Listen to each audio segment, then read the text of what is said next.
Hello, everybody. Thank you so much for joining us today for our WiCyS webinar. We have Carnegie Mellon University Software Engineering Institute with us today, and I have Carol, who's going to be leading our presentation. Before we get started, I'm going to give you a brief introduction to the WiCyS organization for those who are not familiar with us. We often go by our acronym WiCyS, as in We Sisters, because that is exactly what we are. We are a cybersecurity sisterhood. We are a 501c3 with over 5,800 members in 70 countries. We are the premier organization with a global reach dedicated to bringing together women in cyber. Our mission is to recruit, retain, and advance women in cybersecurity. All of our programs and initiatives are made possible by our supporting strategic partners, such as Carnegie Mellon University Software Engineering Institute. We have our professional affiliates, student chapters, volunteer committees, mentor-mentee program, Job Board Plus, member forum, and so much more. You can view our training programs and initiatives on our website at WiCyS.org to learn about more ways to get involved within the WiCyS community. And a special thanks to all of our WiCyS strategic partners. We owe all of our wonderful initiatives to our strategic partners, our tier 1 partners being AWS, Battelle, Bloomberg, Carnegie Mellon University Software Engineering Institute, bringing us our cybersecurity awareness webinar today, Cisco, Fortinet, Google, Intel, Lockheed Martin, Meta, Microsoft, Optum, Syndia National Labs, and SentinelOne. And just a reminder to ask questions, you can put them in the chat box and the presenter will get to them at the end during the Q&A session. And ask away, we have the expert with us here today, and we look forward to hearing from you in the audience.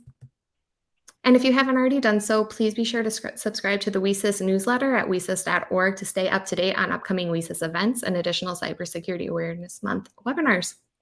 And with that, I'm going to turn it over to Carol to introduce herself and get us started today.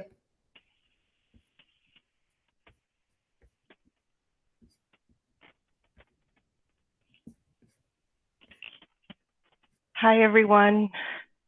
Thank you for joining me today. My name is Carol Ware, and I am a senior cybersecurity engineer for Carnegie Mellon University Software Engineering Institute.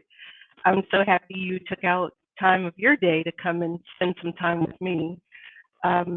Just so you know, this is going to be a light touch conversation. I'm not going to present any heavy technical information to you today.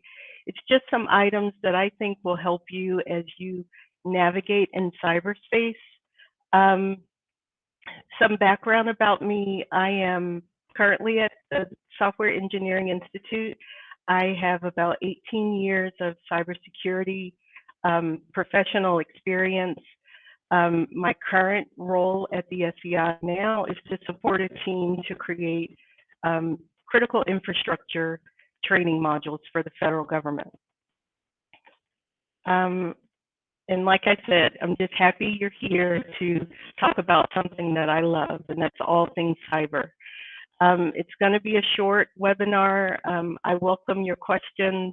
I hope I give you something that you can take back and helps you to stay safe while you're in cyber. So I know there's a varying degrees of people on this call right now. I don't know if you're students or professionals or if you're just interested in cyber, but I'm glad you're here. And my hope is that this webinar will help you stay armed a little more and protect yourself as you play around, work around, or just browse in cyberspace.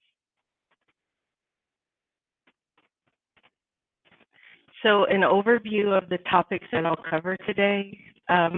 What is cyber? I'll give you some cyber protection tips, and how are you involved in cyber? And then at the end, we'll have a short Q&A. So this year's theme for the Cybersecurity Awareness Month is See Yourself in Cyber. So let's talk about cyber a little more. We hear it all the time.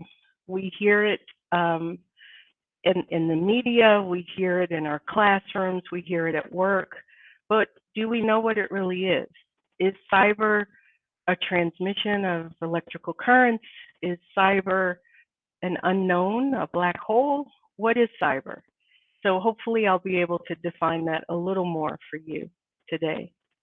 So here we have a slide, cyber this and cyber that. I know if you're like me, you hear it, you see it, but do you really know what it is? So we use cyber more than ever. We use it in casual conversations, we use it in conferences and meetings, and I know it's taught in schools. We hear it on the news, but what does it mean? And what does it mean for me and you? So Webster defines cyber as a means to, it defines cyber as of or relating to or involving computers or computer networks, such as the internet. Webster describes cyber as an adjective. It also says that the word cyber started being used in 1992, a mere 30 years ago. Also, I felt like there was more meaning to cyber, so I dug a little deeper. We have another definition for cyber, and it's part of a word, cybernetics. So cyber comes from this word. Cybernetics came into being in 1948. It was a term coined by Dr. Weiner. He was a mathematician for MIT. So cybernetics is the science of communication and control theory concerned especially with comparative study of automatic control systems, such as the nervous system and brain and mechanical electrical communication systems. So now that we have an understanding of cyber, let's talk about ways in which we can protect ourselves on cyber. And just from the definitions that we read on cyber, I will now refer to cyber as the internet, because basically that's what cyber is. So right now, let's list some of the protections that you can implement in your cyberspace as you go on and browse, or if you do banking or working. Let's talk about some of those ways that you can protect yourself. So whether you're on your PC, a tablet, or you're using a virtual assistant, you're on your smartwatch or your mobile phone, there's a few basic things that you can do to make sure that you're safe while you're in cyberspace. By now, everybody should know some basic security practices in cyber. I could possibly start this presentation by telling you that you need to protect your password. I think everybody knows now that your password should not be written down. You also know that it's better to create a passphrase and not so much a password. The more complex or your password, the better you are, that better chances you have nobody will get it. But I think you already know this, so I'm just telling you stuff that you already know. I could also tell you that protecting your social security number and your date of birth and any other personal information is vital to your security online. But you know that too, so I won't waste your time here either. I could tell you to be cautious of social engineers, you know, the people who try to call you up or email you and get your sensitive information. They could get your personal sensitive information, or they could try to get organizational information from you. But I know you already know that. I can also speak to you about multi-factor authentication. That's one of the best ways to authenticate yourself so nobody else can grab your password and log in as you. I know you know what MFA stands for, but it's something you know, like a password. It's something that you have, like a PIN, a soft or hard token, and it's like your biometrics, your fingerprint or your retina. But I'm not going to waste too much of your time on those things. I know some of the items that I just talked about are items that you're used to, but here's an example of phishing. This was an actual email that I received. And just like before, we always talk about how you can recognize a phishing attack. Well, if you look at this email, you see first, they misspelled customer. I mean, that's an indication right there. The second item that I see here, they didn't use proper language when they were writing. And also, there's a link here. When I hovered over the link, I noticed that it didn't go to Amazon. And one of the biggest things that I saw, they even spelled Amazon wrong here. So these are some of the things that you want to take into consideration when you receive emails. This is phishing, but there's some other items I would like to address with you today as well. So other protections that I want to discuss today, vishing and smishing. I want to talk about safety when you're doing online shopping. I want to talk about safety practices for your home Wi-Fi network, cash sharing apps, and social media. So what I would like to spend a few minutes on right now is to talk about vishing and smishing. Who out there has been vished or smished before? Probably most of us. You just don't know it yet. But there is now attack campaigns where people actually send you a voicemail. They can call you up or leave a voicemail and try to get sensitive information from you. They're either trying to get information about your personal identity, about your family, or they're trying to get information about your organization where you work. Be careful of those calls. I usually get calls where people are offering me loans and they want personal information so they can process my loans. Well, if I didn't apply for a loan, I'm not going to give them that information. They also can just send you an email, send you a voicemail as well, and ask for that same information. So just be leery of the voicemails that you return. If you don't know, if you're not expecting a call from someone, I wouldn't return a call from someone that I didn't know, talking about loans or trying to get sensitive information. The next item is smishing. So smishing is text messaging and phishing.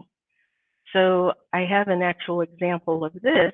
This actually came to me as well, and none of these phone numbers are mine, but it's actually someone from Amazon or Arnazon, and that's an indication too. And they said that I purchased the iPhone 13 and that they're going to bill my account for $800, and they just want me to click on this link or call this number. So of course I never called it. And this came on my phone. This wasn't an email. This actually came on my phone. And I've had several other examples as well. I would be very careful of these because some of them, this one is not as crafty. I did receive one from AT&T that was a little more crafty, but I deleted it. But this one, you can tell something's wrong. First indication for me, I didn't order an iPhone 13, so I knew this wasn't for me. But just be careful, and also let your children, your family, the elderly, let them know that people are out there trying to get their information or trying to get them to click on the link or call into somewhere where they can eventually get more information on you. So the next topic I would like to talk about is online shopping or e-commerce or whatever we're calling it right now. How many of you out there do shopping online? I know I do. Since the pandemic of 2020, many people were forced to do online shopping, whether you wanted to or not. In some cases, it was necessary to purchase basic household goods, and sometimes it was just because we wanted something delivered to our house. Maybe we just didn't want to go out during the stay-at-home orders, or maybe we just rather get a lot of packages at our houses, so we go online and we shop. So what are some ways that you can protect yourself when you are doing some online shopping?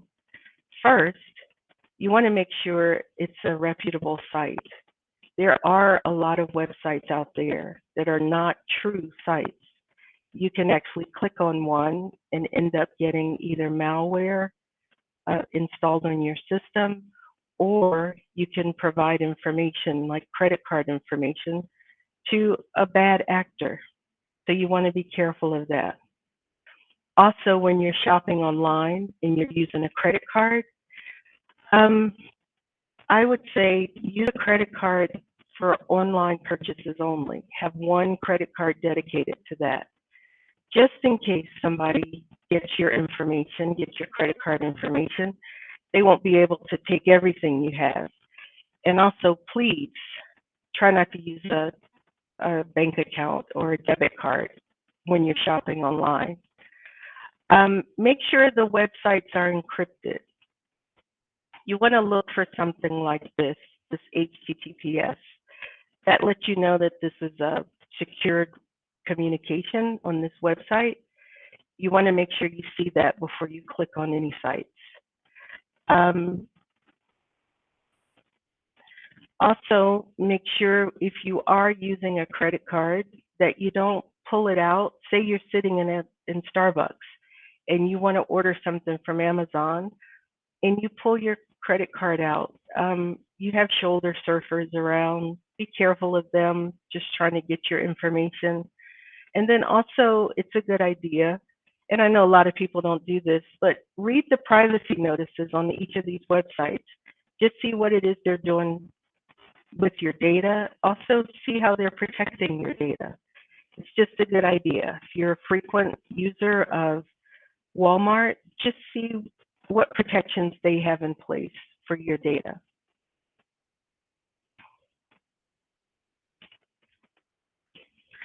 Cash sharing apps. So they're all over the place. Cash App and Venmo and Zelle. We use those, quite a bit now. But it says it all in the headlines. A lot of those cash sharing apps have been hacked somehow. People have lost money because they were using these. Some of the things I would suggest to you, don't use them at all if you don't have to. If you're giving money to friends, find more friends. I don't know, but just try not to use them if you can help it. But if you do, just like I talked about with your shopping, have a separate account that you connect to these cash sharing apps. Have an account that has a low balance or just the amount of money that you want to transfer to someone. Also, once you finish transferring money, unlink that account. You don't have to keep it on the cash sharing app. You don't have to keep your account there. Just unlink it as soon as you complete your transaction.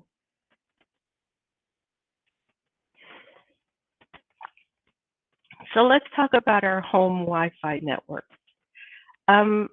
Like most of us, we all have some kind of streaming service or cable or internet at our homes, but do you really know how to protect that? Do you know that if someone was able to get onto your network, they could possibly see your personal information? So here's some tips of how to keep your home network, Wi-Fi network safe. Secure your devices. Make sure that your Wi-Fi network passwords or your router administrator password is changed. Here's an example of, this is actually my router, and on the bottom of my router, it actually has a password and a network name. So if I left this the same, and of course I blacked it out for this, and someone just randomly, or a visitor was in my house and got this password, they could get on my network. So make sure you change it. I know they make it easy for us to have this posted on the bottom of our router, but go in and change that password. It will protect everything that you have connected to your Wi-Fi network. Keep your router up to date. Talk with your ISP to see if there's any updates that need to be made to your router. Turn off remote management features. Set up a guest network. So if you have people coming to visit, they don't need your main Wi-Fi network password. Give them a guest password, something that you can change when you want, and then log out as administrator.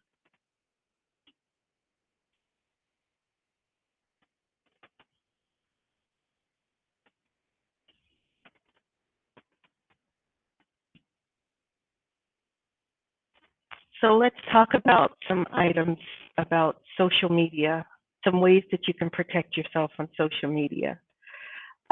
First, you want to limit the amount of personal information that you share on social media. You might say that that's obvious, but a lot of people don't know that. Be mindful of the information that you post. Manage your friends and the information you share with your friends. Also, take immediate action if you feel bullied or threatened online, and be selective when you're donating to charities. Be cautious of the charities and the GoFundMe pages. Make sure they're legitimate. And also, when you go on vacation, wait and post those beautiful pictures when you get back. You don't need to let everybody know that you're out of town. That, to me, is sharing too much information. Just post them when you're back in town. And then only accept friend requests from people that you know or people that you're familiar with. That's one way a bad actor can get to you, is by friending you in social media. And then they're on your page, they see more information about you, you get into conversations with them, and then before you know it, they're trying to steal your identity. So be mindful when you're on social media. I just listed a few, but of course there's more out there, but just be mindful of that. So now we've talked about the protections. Let's talk about protections for social media and how you can find out how to go onto your social media sites and actually change your settings. There's privacy and security settings that you can change. That helps tremendously keep you safe when you're on social media. So the National Cybersecurity Alliance has a link that I've entered into this PowerPoint, and you can actually go there to see how to get to the privacy and security pages for most of the social media sites. So I think this is a very handy way for you to protect yourself as well when you're on social media.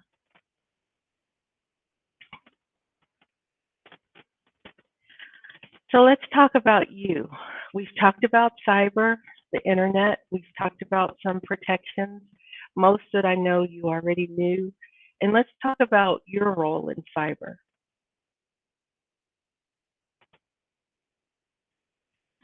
Your responsibility is to educate yourself and those around you on internet safety, especially if you're around the elderly or children. Let them know some of the safety precautions to take when on the internet. I think it's important enough, since we use it every day, that everybody can be safe on the internet. Think before you click. And that means with anything, before you click on the link, before you accept a friend request, just think about it before you click. Don't let it be just at a whim that you click on any kind of link. Maintain a separate bank account if you're going to use the cash sharing apps or a low balance credit card. Try to do that so you're not exposing your entire credit card balance or your bank balance to cash sharing apps. Change your passwords often, not just your network passwords, but to your accounts, to your social media accounts, to your banking accounts. Just try to rotate them out. Use a passphrase as you can, the longer the better. But consider that, changing your passwords. Also, use multi-factor authentication when you can. Also, I would advise you to educate yourself through videos, some that are held by WiCyS, by podcasts, and by other reputable sources.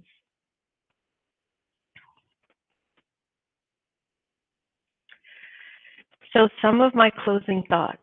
Um, I heard someone say some time ago to stay safe on the internet, don't go on the internet.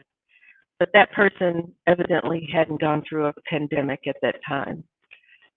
It's literally impossible to stay off of the internet, but there's no way that we should go on the internet and still be unsafe. We have podcasts, we have videos, we have courses to teach you internet safety, and I think you should take advantage of it. Think of this, your presence on the internet is almost like a conversation. Once you start your conversation by connecting to the internet, you've introduced yourself to cyberspace.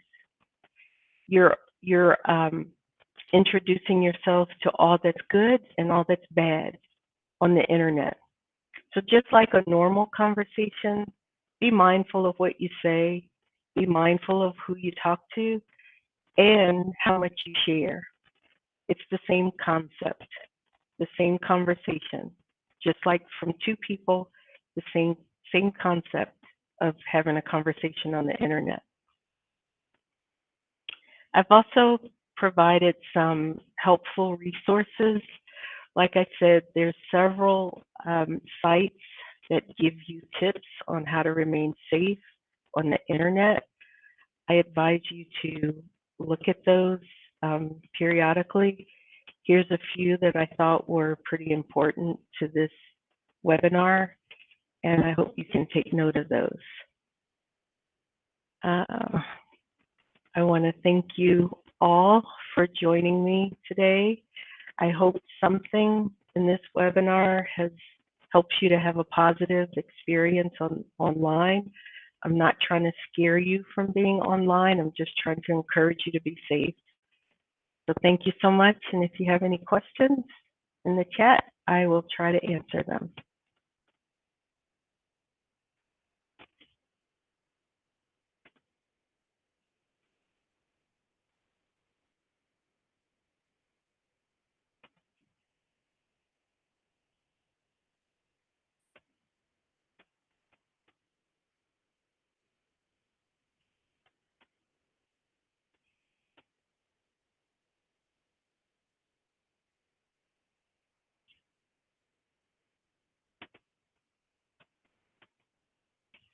Any questions? Okay.